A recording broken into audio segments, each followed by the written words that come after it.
Hello and welcome to Do It Yourself channel. Today I will show you where to find the option, how to allow and how to prevent Download Manager app to show banner notifications in Realme 14 Pro phone. So first of all, we need to go to our phone settings. Then in settings we need to scroll down a bit to notifications and quick settings menu. Then we need to tap the banner menu.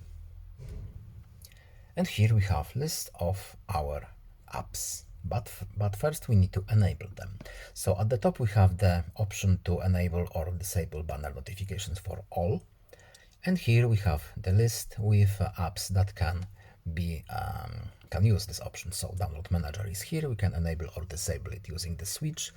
And there are some apps down there that are blocked from sending the notifications. That's all.